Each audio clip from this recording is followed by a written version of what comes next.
Hey gentlemen, welcome back to Trendsetter Shaving. This is episode 4. I'm really excited today. I finally got that slant bar I was telling you guys about, so I will be showing you how this Merkur 37C works, what it's all about, and show you how it gets down to business. And this thing is awesome. Really aggressive, comes in at about 75 grams. Pretty durable razor, but we'll get into that here in a minute. And this is going to be a two-part video or two-part series today, if you will.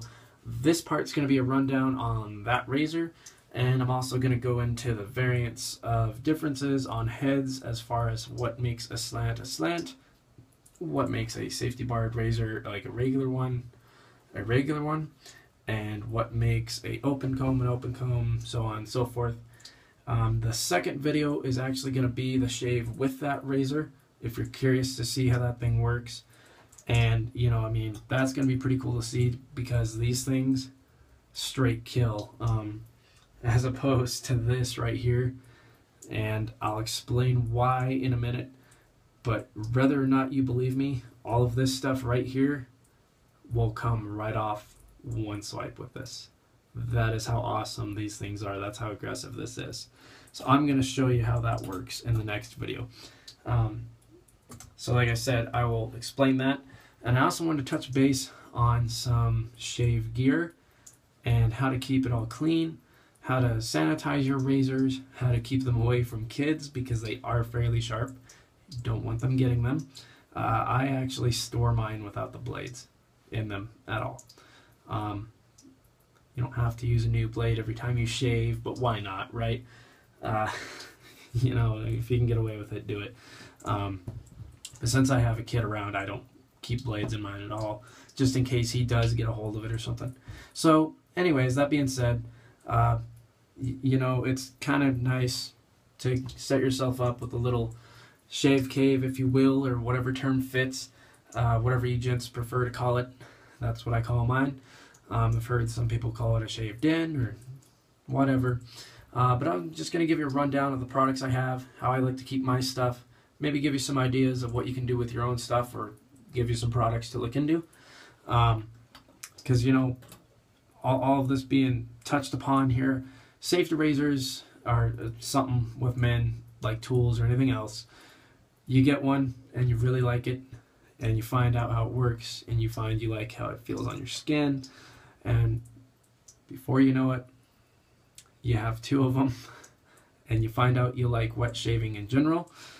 And, you know, soon enough you wind up with things, you know, in the nature of this, and before you know it, you have a small collection going of brushes and razors.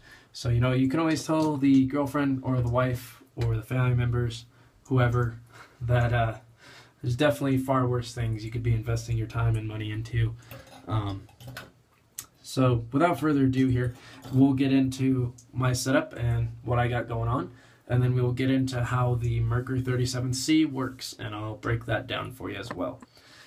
So I don't know how well you guys are going to be able to see this. I don't know how well I can flip this thing around. But this is kind of my setup. The biggest thing that I got here that really helped is this Barbicide jar. This is a 24 fluid ounce.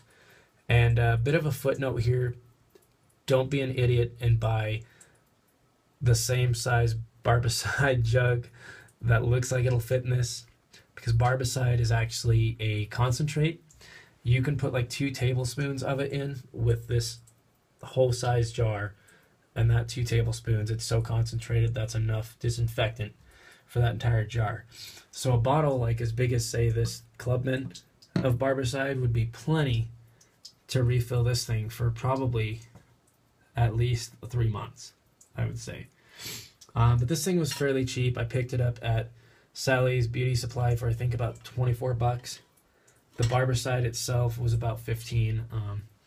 So I mean, all things considered, for what it does for, you know, soaking your razors in it or combs or anything else, really not a bad deal. It's a hell of a lot better than sitting there scraping your razors out with a chemist cloth or toothbrush or anything else like that. The only trick is with this, if you're going to do it this way, make sure you get them very, very dry when you get them out.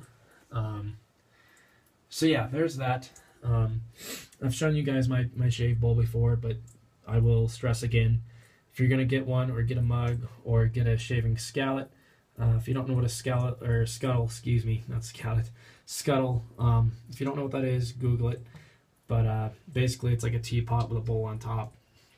I'll get into that probably later on in videos, but yeah, just make sure it's porcelain when you get one of those. You know, my puck doesn't really sit all the way to the sides on this in here, so this may not be the most ideal setup, but that's kind of just how I like this, because I heat my puck up and squish it in there eventually as it wears down. So it's kind of up to you if you want one with a handle or want it just on its own, whatever. This right here is a really cool little stand that I got for all my stuff.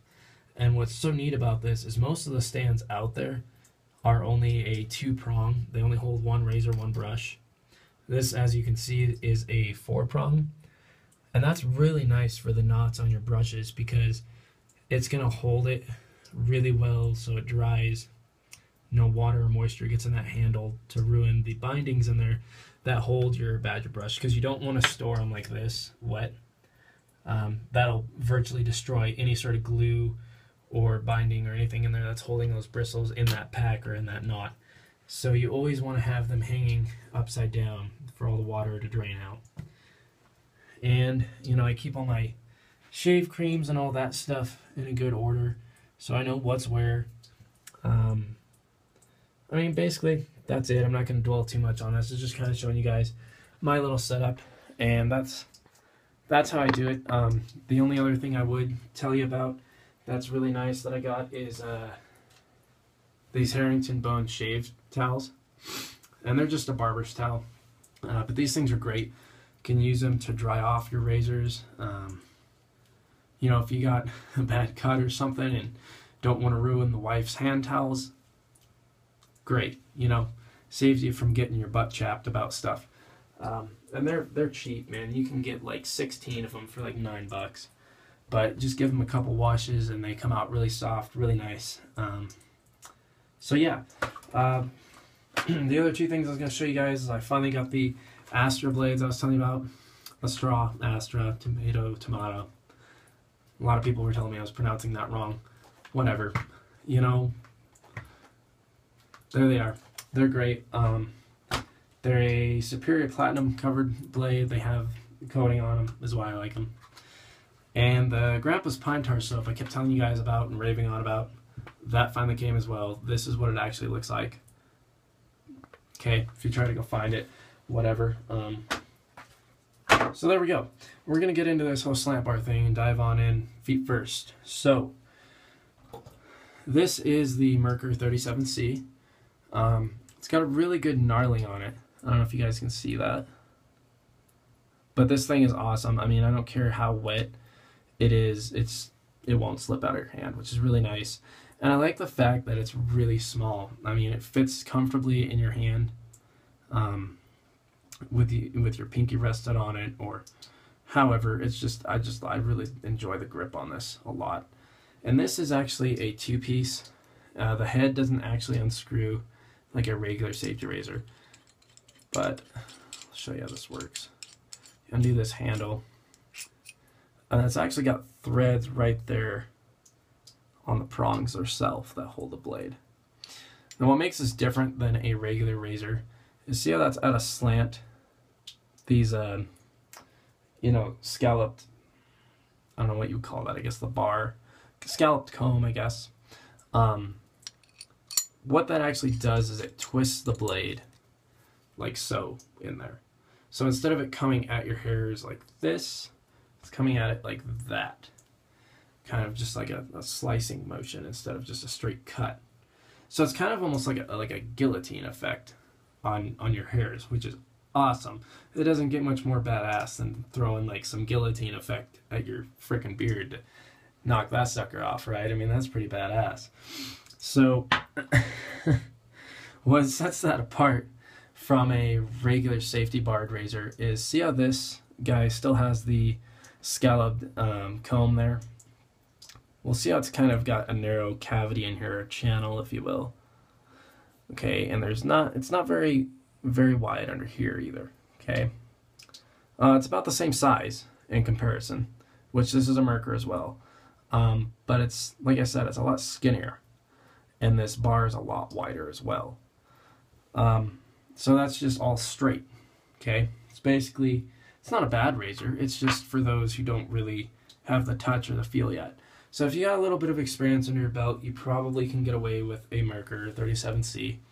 But it's way more aggressive. It's got a bigger channel there, as you can see. The bar is a lot skinnier. Okay, even the scallops in there are a lot deeper, and it's got more of a, I don't know what you'd call that, like barn-shaped head, as opposed to rounded head like this. So it's actually even got just a steeper angle even, as far as how the blade's held even outward. If you guys can see the comparison there on the head. And even the channel below, it's a lot wider. I mean, not like tons, but if you're actually looking at your bars, it's quite a bit wider. So you can get a lot more cream and hair to pass through this thing a lot more quickly than you can with this. I mean, you'll probably get a couple good strokes in with this and then have to stop and turn it around. Stop, turn it around. This thing you can probably get about halfway down before you gotta flip it around. And even then, still keep cruising with it. So that's really neat. And the other thing I like about it is that I showed you guys right there that it's a 2-piece. This is a 3-piece, which not all of them are that are regular standard safety razors, but a majority of them out there are a 3-piece. And, you know, in my opinion, that's just more to clean, more to take apart. It's more pieces to loose. But like I said, it's not a bad razor to start with at all. This, by all means, I would not start with. I would not start with a slant bar because it's very, very aggressive. Yeah, until you can get your touchdown or know what you're doing with this stuff, that's not something you want to just jump right into. So all that being said, I hope that kind of helps explain how a slant bar is different than a regular. The only other thing I haven't gone over yet, I guess, would be an open comb. Now what an open comb is it's really slanted and aggressive like this one, okay, as opposed to this. But an open comb has no bar at all on it. So it almost looks like, it's kind of weird. I'll show you if I can do it with this. It kind of gives you a good idea. Okay, so I took the comb off that 1904. It almost looks just like this. There's no bars, no nothing. I mean, there is a bottom plate that'll hold the blade, but the blade's really exposed on them. So there's not even really a comb or a bar at all. It's just the teeth for the comb itself, instead of being it pressed into the bar like that. And those things, man, they get almost as close as a straight edge. And, you know, to be quite honest, as far as safety razors go, they actually kind of scare me a bit. They're a really, really, really close shave. So this is kind of in between that, in between the open comb and regular barred razor. So that's kind of where this lays in the whole progression of things. I do still have a straight edge on the way that I'll be showing you guys how it works. But so all this covered, I hope that's pretty broad cover of things. We're going to go ahead and get into the shave, and I'm going to show you how this thing just shreds beards. So if you want to click on part 2 here, we'll get into it. I will see you guys at the shave.